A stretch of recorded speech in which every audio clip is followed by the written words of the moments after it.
Hello, everyone. Welcome to the Event Industry News podcast. My name's James Dickson, wishing you all a very good morning, afternoon, or evening, whenever or wherever you're tuning in to us from. Today's podcast is brought to you by our sponsor, Engage, powered by D2I Systems, winner of Best Event Management Platform at the 2017 Event Tech Awards. To learn how Engage can make your business more profitable, visit d2isystems.com/engage. And on to today's episode. And when I say a very good morning, afternoon, or evening, I truly mean it on today's episode because Mr. Richard Green joins us from Los Angeles, California. Good morning to you, Richard. Happy Halloween. It's the madness has already started. It's 10:20 a.m. and we've got dragons and all sorts of wildness going on here today. It's going to get worse as the day goes on. No doubt. Absolutely. Great reference point, Richard, because, we pre-record these. So anybody who's tuning in maybe later on down the line, we're recording this on the 31st of October on a Halloween. Morning for Richard, late afternoon stroke early evening for me. So, and I'm doing them from home today. So if there's sort of any bangs on the door and people furiously demanding sweets, I've turned the front lights off. Nobody can see that I'm in the house at the moment.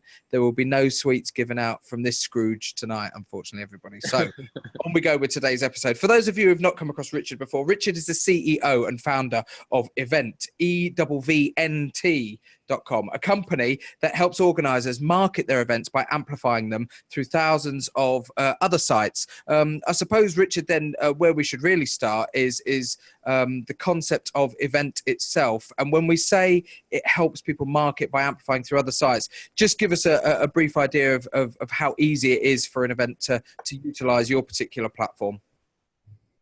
I think where it started was we were looking to produce affordable event marketing as a service. Mm-hmm. When we looked at what event marketeers did to market an event, they went to listing sites, calendars, and they submitted events.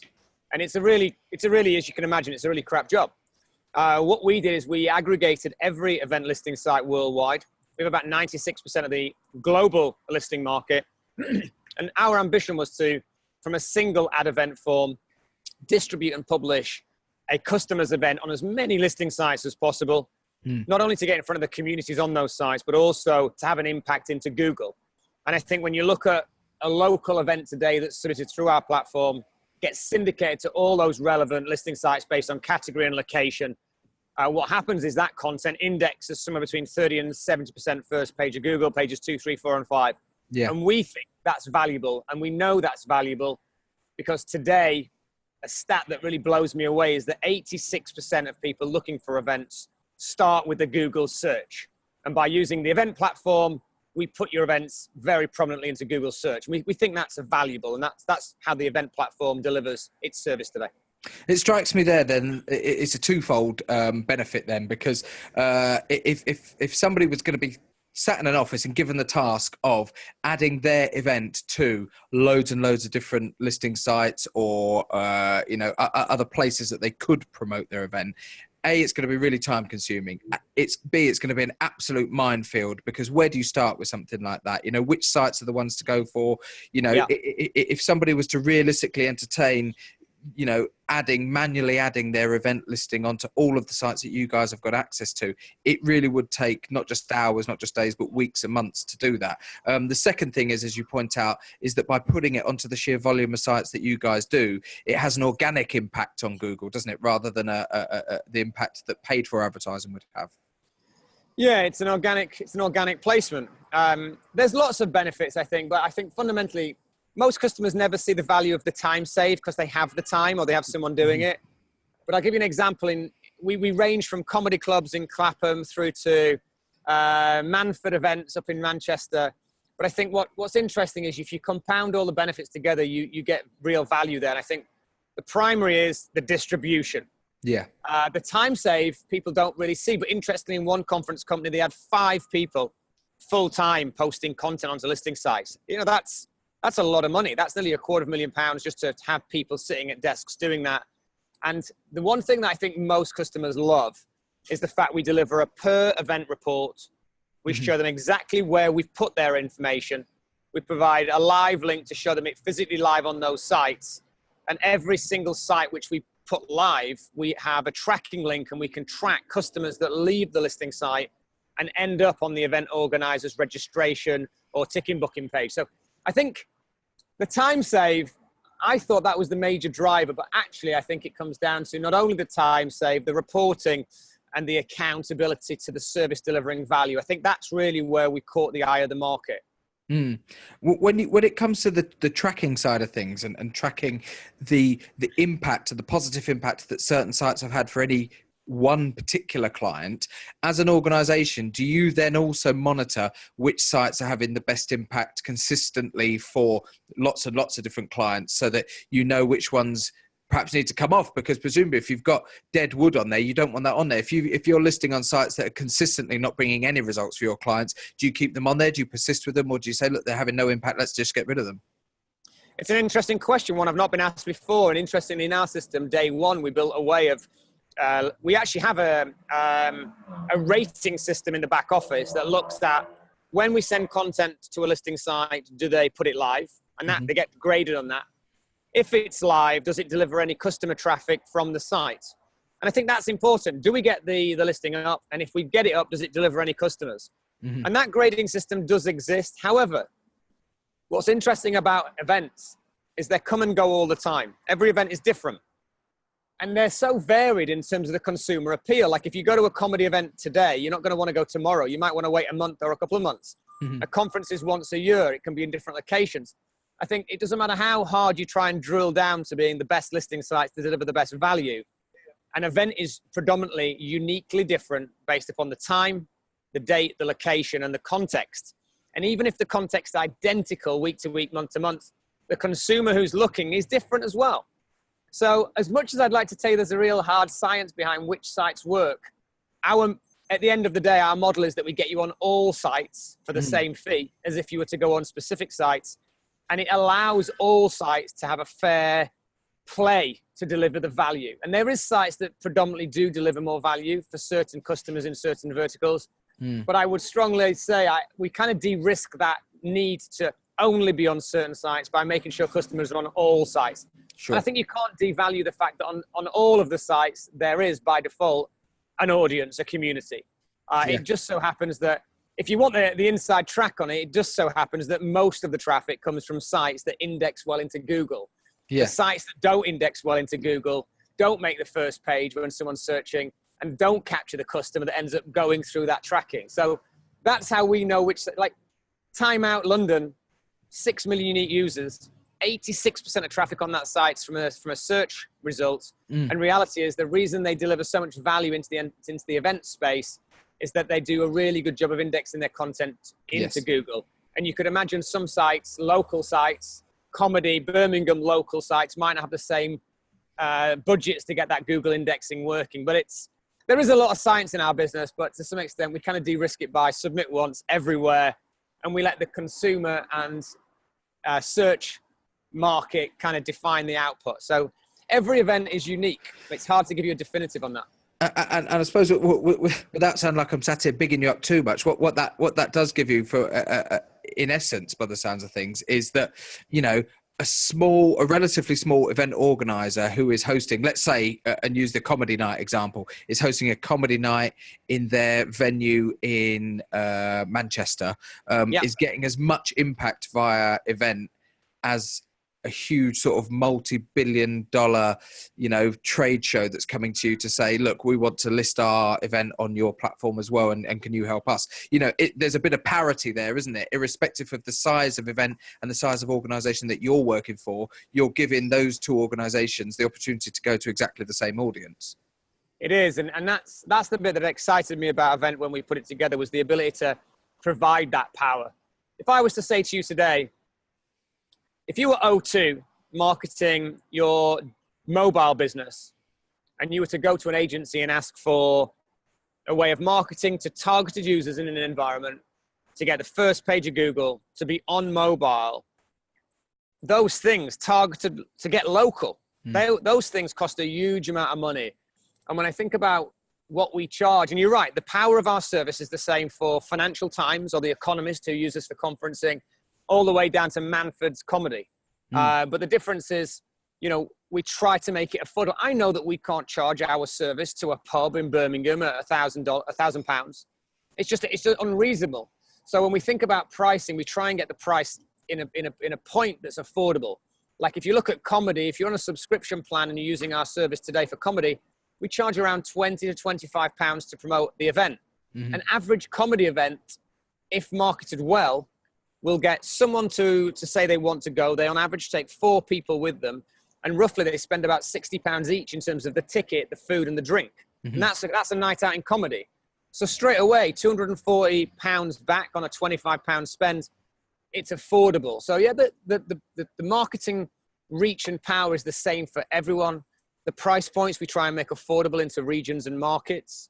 But the impact of the service is very much around the communities on listing sites, organic search, mobile, and we drill into the categories and the location. For me, and in the States, it's getting, I'm in the US right now, we're launching with newspapers where we're adding to that print, and we're also moving data into voice search. So not only are the events online, but they're actually on a print newspaper every week. And they're also, if you were to go in your car, in your Tesla, and you were to say, what's on around me, it will tell you the events that have been processed through our platform. So my opinion is that consumers are looking for information everywhere, and we're an everywhere information company. And if I can get your event everywhere in your locality, if you're looking to go to a comedy night in Manchester, I want to make sure that wherever you go, listing sites, the newspaper, voice search, Google, I want to make sure that comedy night that's available on that day at that time in your location is visible to you to be able to make a good decision to attend.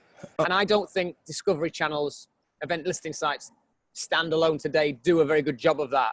But I think having information everywhere means that consumers can make better decisions about attending events, and that's how we come at it. Yeah. And when you talk about information everywhere and what consumers are wanting and demanding and how they're searching for, you mentioned then going in your Tesla, sitting in your Tesla and then asking what events are on around me. And one thing that immediately sprang to mind was something I've noticed on BBC Radio very, very recently over here in the UK, and particularly on BBC Radio 2, that they have certain stings and little things that they say regularly that all the presenters have to say, whether or not it's the phone number to phone in or the text number or the website or the iPlayer. And they'll say it's online, it's on digital, and on your smart speaker now they've added. Yeah, and it's that's something cool, isn't it? Yeah, something, and I noticed it, and it's clearly been changed deliberately because of the impact of the amount of smart speakers that are now available in people's homes. They've gone, right, okay, wait a second, we need to promote the fact that people can search for us on their smart speaker as well as those other platforms. They're evolving with the times, and that's because people are now searching for things differently. We would tap on our phone, then we would ask Siri. Now we've got a speaker set in our kitchen where we're asking Alexa or whoever it may be to assist us. And that really all feeds back into what you were saying there about this absolute necessity for events and anything to be listed in any sort of digital platform that could potentially help find them or that consumers could use to find them. Well, I can really explain that story very quickly for you. There's an evolution in technology.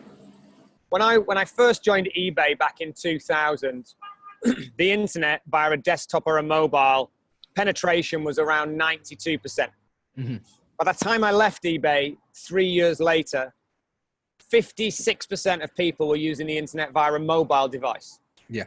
So mobile became a big deal. And today we all appreciate that there's more people on a mobile than there is on a desktop generally because it's with us every day. Yeah. In the US, which is an advanced market, they predict voice to be bigger than mobile. And the reason why I believe that is because my daughter's 2 years old. She can't read, she can't type, but she can get up in the morning, press a button, speak to Siri, and get Peppa Pig delivered instantly via her tablet. Yeah, yeah. And if the future of the planet is the youth of today, well, the youth are actually learning how to use voice before they learn how to use a mobile, before they learn to use a desktop, tablet, computer. So that's the future. Yeah. And if the future if the future are those kids, then the world is going to start to deliver their internet experience and their information through voice. And they're going to be speaking to their phones. They're going to be speaking to their headsets. They're going to be speaking to their cars. They're going to be speaking to their scooters that they're jumping on. Do you know, it's like... You're right, I can see that.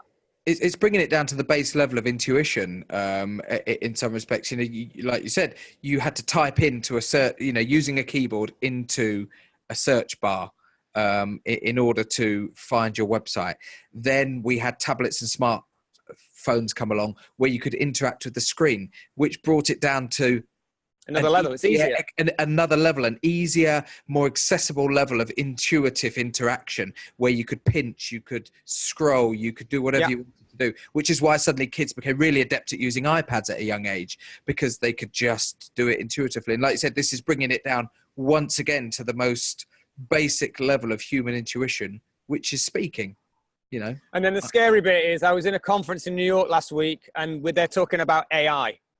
Before I get to that point, when you think about the discovery, if you think about the process to buy a ticket today for Bruno Mars at the O2, you go online, you search, you get your mobile out, you search, you find a ticket, you buy a ticket, you put your card in, you're through.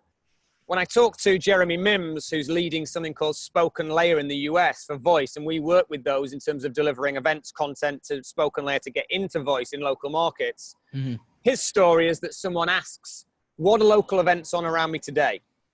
That system then says, well, there's a comedy event on tonight at the local theatre. Yeah.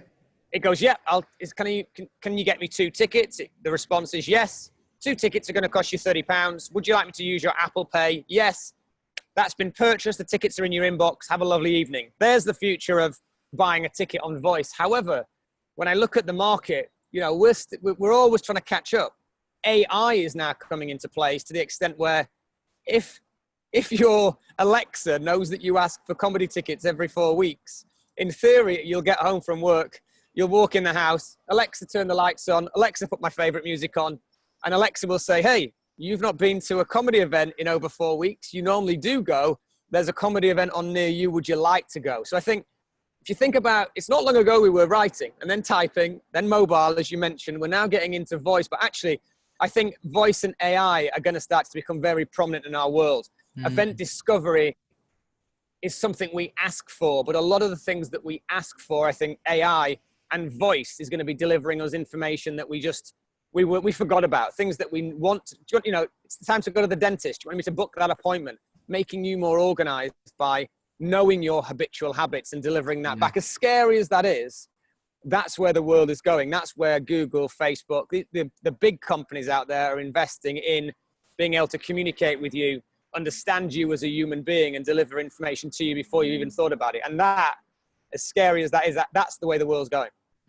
Just to sort of, you know, without sounding like we're dwelling on it too much, when we look at other platforms out there, and I'm going to use examples like Apple Music, like Spotify, like Amazon Music, music streaming platforms, that as technology like this develops, what we see is integration with multiple platforms coming together because they realize immediately, right, well, Sonos, for example, yeah, they make great home speaker systems, but everybody's now using an Alexa smart speaker. So what we really need to do is we need to integrate that into our devices. We need to make sure that somebody can add their Spotify account into our device, which can then subsequently integrate with Alexa, et cetera, et cetera, et cetera. How much contact have you had as an organization with some of those streaming companies and tech companies in respect of your own offering to say, you know, here's what we can do and here's a potential time? Because somebody who's listening to, you know, Bruce Springsteen every day of the week for 7 hours a day via their Spotify account and smart speaker, presumably they're a great target person for when he comes to town to sell tickets. And I know that's a big example and a big name to pull out, but, you know, you perhaps understand sort of the theory I'm trying to get across here. Yeah, you're really talking about sort of the data mining side of it. I think we're not quite there. You've got to remember, if you asked me to put together a syndication of tools to get you to hotels or airlines, that technology is in place. Yeah. If you think about event listing sites, they go as deep as private blogs, small community event sites. We as a company are investing in accessing, integrating, and working with event listing sites. The technology that's allowing that to happen. When you submit an event to our platform, the technology that distributes your content isn't us using a third-party service. We're not mapping over the Orange network to get your phone to work for Vodafone or the O2 network. We're not sharing any networks. Our technology that allows syndication is built by Evvnt. In the US, we just signed a deal with Gatehouse Media, we're now providing events, discovery, plugins, calendars to newspapers in the US, and we just launched with another 500. I think our biggest challenge to date has been about building the ability to distribute and syndicate events out. As part of getting that data out, we're also now making our forms available in new markets. We're now live in Arizona, we're live in Texas, Austin. We power a number of sites across the US, UK, and global. And we're starting to allow local users to submit content into our system, and our data information is starting to grow. We have integrations with Ticketmaster and Eventbrite. We think that's smart, not only to get content out, but also to get content in. But I think we still need to do we've still got a bit more time before we get to a company size of data that allows us to understand what consumers' habits are and needs are. And I think also as well, I always laugh when you think about technology. I'm a bit slow. I'm a slow adopter. I prefer to see who the market leader is before jumping on the trend. And I always laugh, if you go into New York or any hotel in the world, there's always that Bose speaker in the room that has that old docking system that's not for the phone that you've got. It's for the original Apple. Remember the big long... The huge multi-pin plug. Yeah, it's that one, isn't it? And I always laugh when I walk into hotel rooms and see that speaker, because I want to put my phone on it. I just want to listen to music.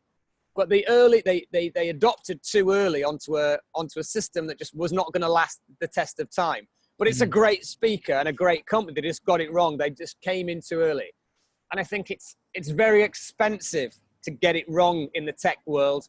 And also the tech world moves very quickly. I can tell you today, of 3,500, 4,000 event listing sites, and that includes apps like Facebook Events and Google Events. You as a user don't have those apps on your phone. Most people don't have a events discovery app on their phone. So I know the industry at large is broken. I know that we're building an infrastructure and we're thinking about how to improve the way content's found by consumers. But in terms of that piece, which you're talking about, which is really getting really good and smart information to a consumer through the channels that they're engaged with, I think that's something I'm personally really thinking about, and I'm making sure Evvnt is ready to maximize on an opportunity that will arise around delivering a consumer to business event experience. Sure. But I just don't think the technology's there now. When I think about a change that you can relate to, the fitness industry was desperate for some sort of way of mapping their technology to fitness. And the moment they produced the Apple Watch that counts the heartbeat that you can run with, I think that the technology enabled fitness to be better and the connectivity worked. And I think in the event space, there's something missing, because there's 4,000 event listing sites that no one really uses. Google have to get you there. There's something missing between consumers and event awareness. We're kind of the placebo fixing the gap right now by getting content everywhere as a service. But I think in terms of bringing consumers directly to events marketeers and making that work, there's something broken. And if you haven't got Facebook's event app on your phone, which I bet you haven't, and if you haven't got the Google Events app on your phone, which I know you probably don't, it gives you an example of, if these multi-billion-dollar companies can't deliver events discovery, there's no point us trying. But there's something will change in the market. And the moment I see that, because I'm waiting, I'm watching, and it might be voice, it might be a piece of tech, it might be a ticketing system. As soon as that happens, we're really waiting to be able to deliver that synchronization. I personally think it's going to be voice. That's my opinion. But and I suppose that the irony is that a lot of these platforms, or where you may go on to search for events, are ultimately powered by just doing Google searches themselves. You'll go onto a website that claims to be, a library and an encyclopedia and a directory of events, and you type into their search bar the type of event that you're looking for, and all they are doing then is searching Google and then bring it back up on their own website. So you may as well cut out the middleman at that point and go straight to Google and it comes back to that human intuition, doesn't it? And what people have become used to. And you could probably analyze it for hours and hours and hours to try and understand why we've done that. But the reality is, people want to find something, they quickly whip their phone out their pocket, open a browser, go to a Google page and type it in. Yeah, What they're and they now don't go to doing, page 2. It's just and they don't go to page 2. If it's not there bang at the start, what most people do, instead of flicking to page 2, they tap back on the search box, delete the search, and type in a slightly different variation of their original search. See what then comes up on page 1 of the renewed search. It's a funny way of funny habits that we've got into, but they are the reality of the habits, aren't they? And I suppose in some respects you have to accept those realities and then just say, right, how do we make that work to our advantage? Yeah, I think you can work with the flow of the river, and you can change the flow of the river, but you can't move it in a direction that it's not destined to flow. At the end of the day, the flow is there. And, consumers today use Google. They're using, search, voice search, mobile search, web search to find information. And I think if you think about the event business, is really focused around that. We have one of the best data collection forms on the planet for an event. We know that because we work with over 4,000 calendars to make sure we can fill them out. So we know we've got a good data collection form. When we collect that data, and we're quite, you're about to put your event on 70 listing sites. Is the data you're supplying good enough? Do you want to write a bit more? Is there anything else you want to say? The moment they complete that form once, they snap a button and we syndicate it everywhere. That content is critical for search to work. Yeah.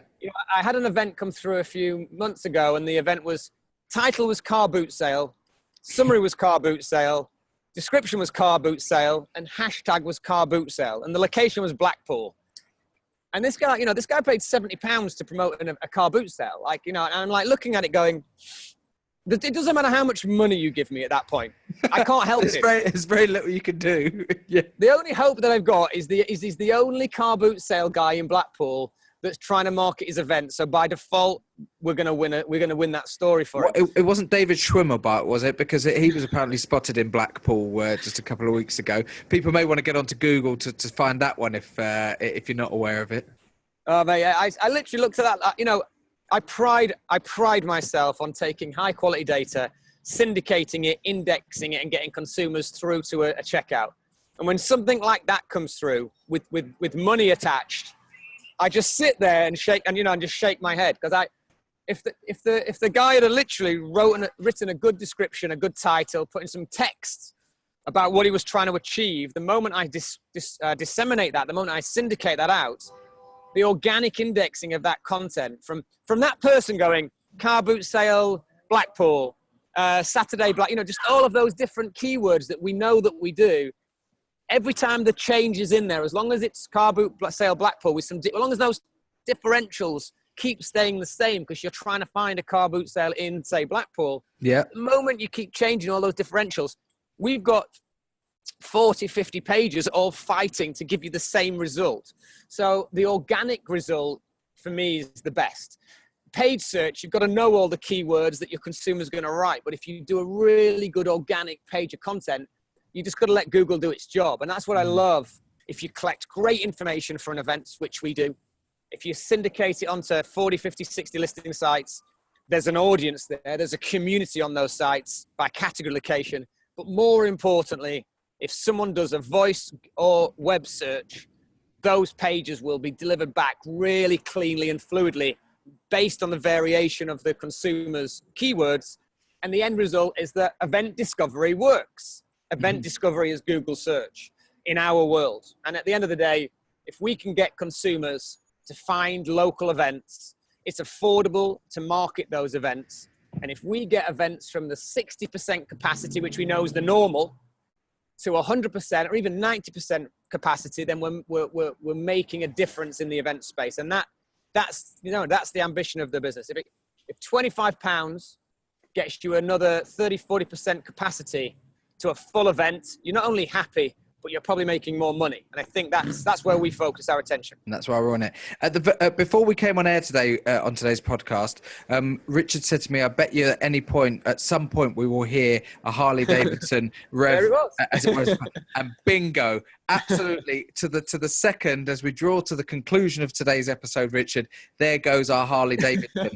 Our guest today has been Richard Green. Richard is the CEO and founder of Evvnt, a company that helps organisers market their events by amplifying them through thousands of websites. And Richard's over in LA at the moment, no doubt doing some business to help expand and establish Evvnt over there, and has been good enough to take a bit of time out on Halloween on the 31st of October when this is recorded. Some sort of all sorts of shenanigans going off camera that we can't see at the moment that Richard is. There's dragons and zombies walking around at 10:30 in the morning. So yeah.